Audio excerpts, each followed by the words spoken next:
കേരളക്കരയെ ഒന്നടങ്കം നടുക്കിയ സംഭവം. ശബരിമലയിലേക്ക് പോകുന്നതിനായി ഒരു കൂട്ടം ഭക്തർ മലപ്പുറം ജില്ലയിലെ കുറ്റിപ്പുറം പാലത്തിന് സമീപത്തേക്കെത്തി. ആളുകൾ ഓരോരുത്തരായി ഭാരതപ്പുഴയിലേക്ക് ഇറങ്ങി കുളിച്ച ശേഷം തിരികെ പാലത്തിലേക്ക് കയറി. എന്നാൽ കൂട്ടത്തിലുണ്ടായിരുന്ന ഒരു ഭക്തൻ മാത്രം അപ്പോഴും പുഴയിൽ കുളിക്കുകയായിരുന്നു. സമയം ഏകദേശം രാത്രി 12 മണി പിന്നിട്ടതുകൊണ്ട് തന്നെ പാലത്തിലേക്ക് കയറിയ വ്യക്തികളൊക്കെ തങ്ങളുടെ സാധനങ്ങളൊക്കെ അടുക്കിപ്പറക്കി അവരുടെ വാഹനത്തിലേക്ക് കയറ്റി വയ്ക്കുകയായിരുന്നു. ഈ സമയത്തായിരുന്നു പുഴയിൽ അതിഭീകരമായ ഒരു ശബ്ദം കേട്ടത്. പാലത്തിലുണ്ടായിരുന്ന ആളുകൾ പുഴയിലേക്ക് നോക്കിയപ്പോൾ അവിടെ കുളിച്ചുകൊണ്ടിരുന്ന വ്യക്തി പുഴയിലേക്ക് തെന്നി വീഴുന്ന കാഴ്ചയാണ് അവർ കണ്ടത്. നദിയിൽ മുട്ടൊപ്പം വെള്ളം മാത്രമാണുള്ളത്. എന്നിട്ടും ആ ഭക്തന് വെള്ളത്തിൽ നിന്ന് കയറാൻ കഴിയാതെ കിടക്കുന്നത് പാലത്തിലുണ്ടായിരുന്ന വ്യക്തികളിലൊക്കെ അത്ഭുതമുണ്ടാക്കി. അയാൾ എത്ര ശ്രമിച്ചിട്ടും വെള്ളത്തിൽ നിന്ന് എഴുന്നേൽക്കാൻ കഴിയാതെ വന്ന സാഹചര്യത്തിലായിരുന്നു പൊടുന്നനെ പാലത്തിലുണ്ടായിരുന്നവരുടെയും നദിയിൽ വീണുപോയ വ്യക്തിയുടെയും കണ്ണുകൾ ഒരു കാഴ്ചയിൽ ഉടക്കിയത്. പാലത്തിന് അടിവശത്തുള്ള തൂണിന് സമീപത്തായി തോർത്ത് മാത്രമുടുത്ത ഒരു ചെറുപ്പക്കാരൻ കഴുത്തിൽ നിന്നും രക്തം വാർന്നൊഴുകുന്ന നിലയിൽ നിൽക്കുകയാണ്. നല്ല നിലാവുണ്ടെങ്കിൽ പോലും കഴുത്തിൽ നിന്ന് രക്തം വാർന്നൊഴുകുന്നത് രാത്രിയായിട്ടും വ്യക്തമായി കാണാൻ കഴിയുന്നതിൽ ആ കാഴ്ച കണ്ടവർക്കൊക്കെ അതിശയം തോന്നി. അത് മാത്രവുമല്ല, ആ ചെറുപ്പക്കാരന്റെ ശരീരത്തിലൊക്കെ പൂജയ്ക്ക് ഉപയോഗിക്കുന്ന ചുവന്ന നിറത്തിലുള്ള തെച്ചിപ്പൂക്കൾ പറ്റിപ്പിടിച്ചിട്ടുമുണ്ട്. ആളുകളൊക്കെ ആ കാഴ്ച അതിശയത്തോടുകൂടി നോക്കി നിൽക്കുന്ന സമയത്തായിരുന്നു ആ ചെറുപ്പക്കാരൻ തന്റെ കൈയൊന്ന് അനക്കിയത്.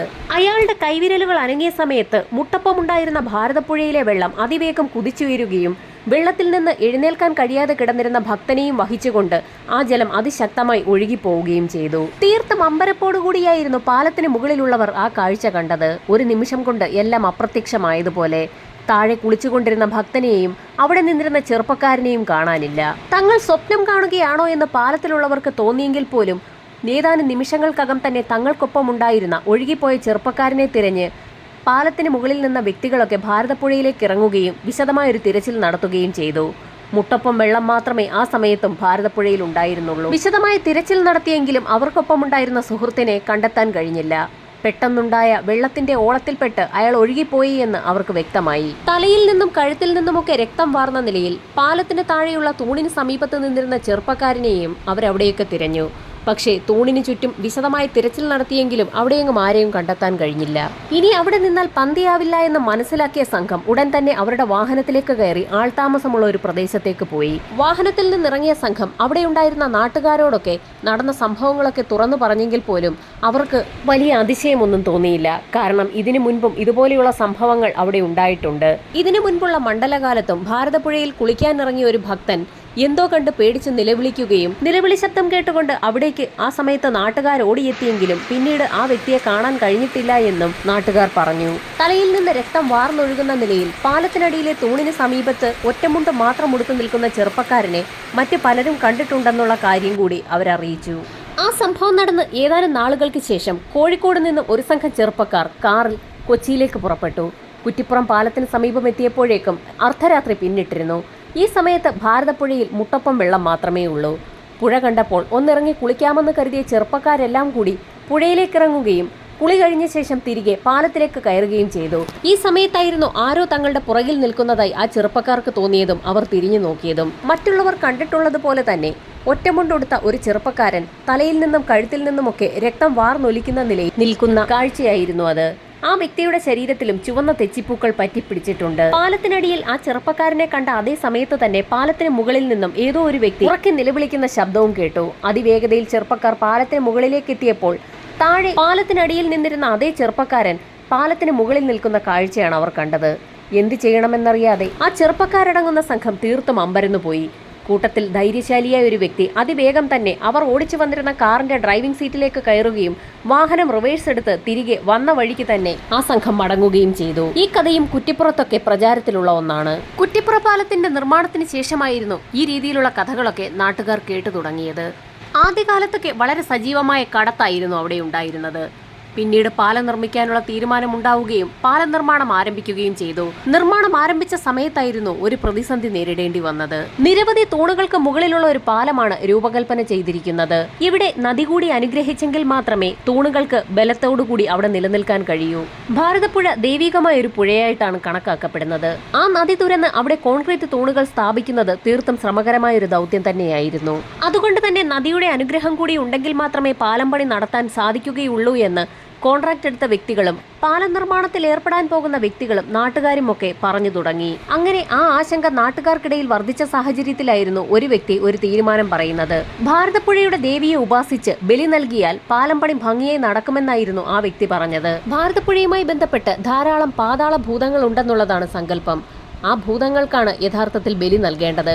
പാതാള ഭൂതങ്ങൾക്ക് വേണ്ടതാകട്ടെ നരബലിയുമാണ്. അതുകൊണ്ട് തന്നെ തൂണുകൾ നിർമ്മിക്കുന്നതിന് വേണ്ടി കുഴിയെടുക്കുന്ന സ്ഥലത്ത് മനുഷ്യരക്തം ഒഴിച്ചെങ്കിൽ മാത്രമേ പാതാള ഭൂതങ്ങൾക്ക് തൃപ്തി വരൂ എന്നുള്ള ഒരാശയത്തിലേക്കാണ് നാട്ടുകാരെത്തിയത്. അറിഞ്ഞുകൊണ്ടാരും മരിക്കാൻ തയ്യാറാകാത്ത സാഹചര്യത്തിൽ ആരെയാണ് നരബലിക്കായി തിരഞ്ഞെടുക്കുക എന്ന് നാട്ടുകാർ ഒന്നടങ്കം കൂടിയാലോചിച്ചു. നരബലി നടത്തുക എന്നുള്ള ആശയം കൂട്ടത്തിലുണ്ടായിരുന്ന ഒരു മുസ്ലിം മതസ്ഥനായ ഇക്കയുടേതായിരുന്നു. നാട്ടുകാരുടെ കൂടിയാലോചന ഒന്നടങ്കം നടക്കുന്നതിനിടയിൽ അന്ന് കുറ്റിപ്പുറം പാലത്തിന്റെ പണിയും പുരോഗമിക്കുകയായിരുന്നു. പാലം പണിക്കായി കല്ലും മണ്ണുമൊക്കെ ചുമന്നുകൊണ്ടു കൊടുക്കുന്ന ആളുകളും ഭക്ഷണം പാകം ചെയ്ത് കൊടുക്കുന്ന ആളുകളുമായി നിരവധി ആളുകളാണ് പാലത്തിന് സമീപത്തുള്ളത്. ഈ സമയത്തായിരുന്നു നരബലി നടത്താൻ കൂടിയാലോചിച്ചുകൊണ്ടിരുന്ന സംഘാടകരുടെ ശ്രദ്ധ ഒരു ചെറുപ്പക്കാരനിൽ പതിയുന്നത്. പറയ സമുദായത്തിൽപ്പെടുന്ന കൂരി എന്ന് വിളിക്കപ്പെടുന്ന നല്ല വിരിഞ്ഞ മാറിടമുള്ള ഒരു ചെറുപ്പക്കാരനാണ് ആ സംഘാടകരുടെ ശ്രദ്ധയിൽപ്പെട്ടത്. പടുകൂറ്റൻ കല്ലുകളൊക്കെ വളരെ നിസ്സാരമായിട്ടാണ് ആ ചെറുപ്പക്കാരൻ കൊണ്ടുവന്ന് പണിക്കായി നൽകുന്നത്. അത്രയും ശക്തനായ ഒരു വ്യക്തിയെ നരബലി നടത്തിയാൽ പാതാള ഭൂതങ്ങൾ പ്രസാദിക്കുമെന്ന് തന്നെ ആ സംഘം തീരുമാനിച്ചു. പാലം പണിക്കിടയിൽ ഉണ്ടാകാൻ പോകുന്ന അപകടങ്ങളും പിന്നീടുണ്ടാകാൻ പോകുന്ന ദുരന്തങ്ങളും ഒഴിവാക്കുന്നതിന് വേണ്ടി ഈ നരബലി അത്യാവശ്യമാണെന്ന് തന്നെ സംഘാടകർ തീരുമാനിക്കുകയും ചെയ്തു. അത് മാത്രവുമല്ല, ഒരുപാട് പേരുടെ മരണം ഒഴിവാക്കുന്നതിനായി ഒരു നരബലി നടത്തുന്നതിൽ തെറ്റൊന്നുമില്ല എന്ന് തന്നെ അവർ കരുതി.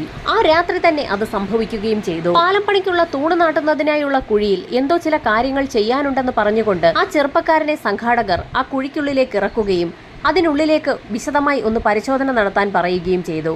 അയാൾ ആ കുഴിയിലേക്ക് നോക്കുന്നതിനിടയിലായിരുന്നു കൂട്ടത്തിലുണ്ടായിരുന്ന ഒരു വ്യക്തിയുടെ അരിവാൾ ആ ചെറുപ്പക്കാരന്റെ കഴുത്തെടുത്തത്. കൂരിയുടെ കഴുത്തിൽ നിന്നും രക്തം ധാരധാരയായി ആ കുഴിക്കുള്ളിലേക്ക് വീണുകൊണ്ടേയിരുന്നു. ഈ സമയത്ത് സംഘാടകർ ഇലഞ്ഞിക്കൽ പറങ്ങോടൻ എന്ന മഹാനായ ഒരു ആശാരിയെ അവിടെ എത്തിച്ചിട്ടുണ്ടായിരുന്നു.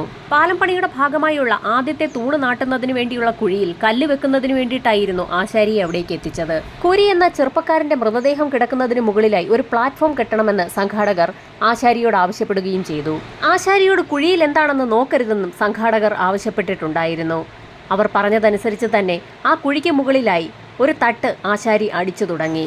അതിവേഗം തട്ടടിച്ച ശേഷം അതിന് മുകളിലേക്ക് കല്ലുകൾ പാകുകയും ചെയ്തു. അങ്ങനെ കൂരിയുടെ മൃതദേഹത്തിന് മുകളിലായി ഒരു പ്ലാറ്റ്ഫോമാണ് അവരുണ്ടാക്കിയെടുത്തത്. ആ വ്യക്തിയുടെ മരണത്തിന് ശേഷം 1 വർഷം കഴിഞ്ഞു മാത്രമേ ആ പ്ലാറ്റ്ഫോം തുറക്കാൻ പാടുള്ളൂ എന്ന് ഈ ആശയം പങ്കുവെച്ച ഇക്ക നേരത്തെ തന്നെ സംഘാടകരോട് പറഞ്ഞിരുന്നു. അതുകൊണ്ട് തന്നെ 1 വർഷം കഴിഞ്ഞതിന് ശേഷം അത് തുറന്നു നോക്കണമെന്ന് സംഘാടകർ തീരുമാനിച്ചിരുന്നു.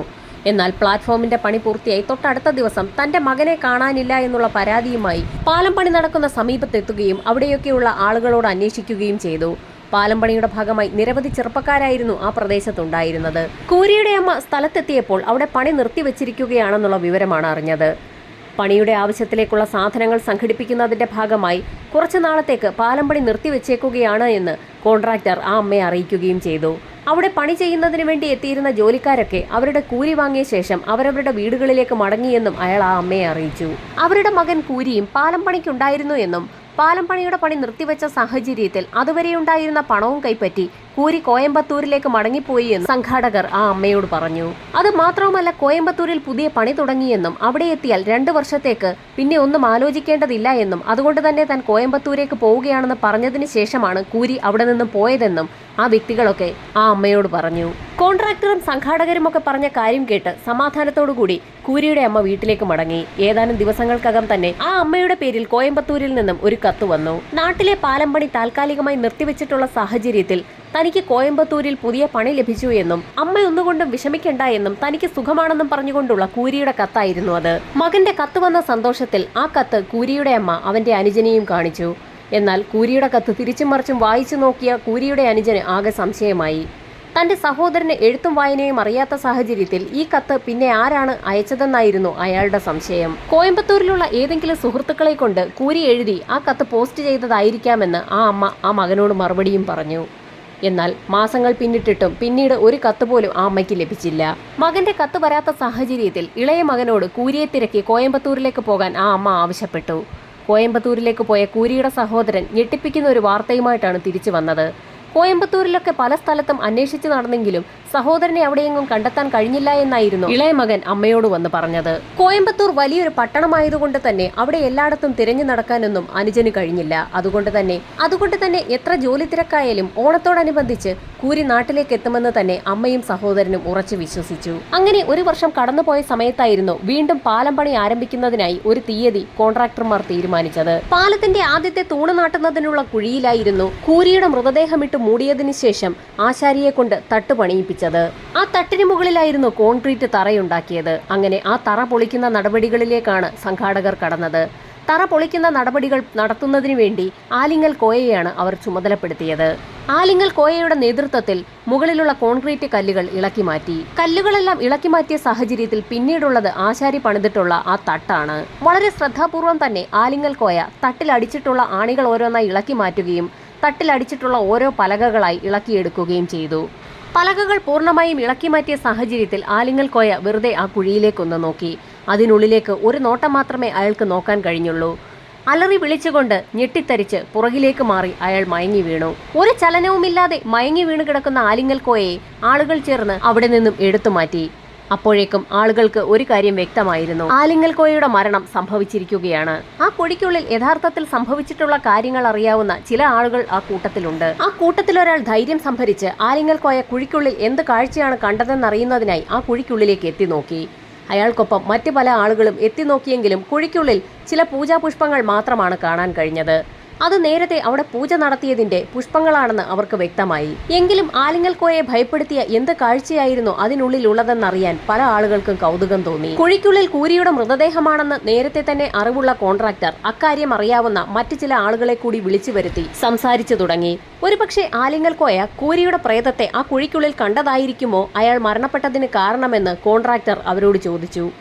ആ സമയത്തായിരുന്നു കൂരിയുടെ പ്രേതം എന്ന വാക്ക് ആദ്യമായി ഉച്ചരിക്കപ്പെടുന്നത്. പ്രേതം എന്ന് കേട്ടപ്പോൾ തന്നെ കൂടെയുണ്ടായിരുന്ന ആളുകൾക്കും ഭയം തോന്നി തുടങ്ങി. അങ്ങനെ അന്ന് വൈകുന്നേരം മുതൽ ആ ഭാഗത്തൊക്കെ പല കഥകളും പ്രചരിച്ചു തുടങ്ങി. പാലം പണി തുടങ്ങണമെങ്കിൽ ആ കുഴിക്കുള്ളിൽ ബലി നടത്തണമെന്ന് നേരത്തെ ഒരു പറച്ചിലുണ്ടായിരുന്നത് നാട്ടുകാരിൽ പലർക്കും അറിയാം.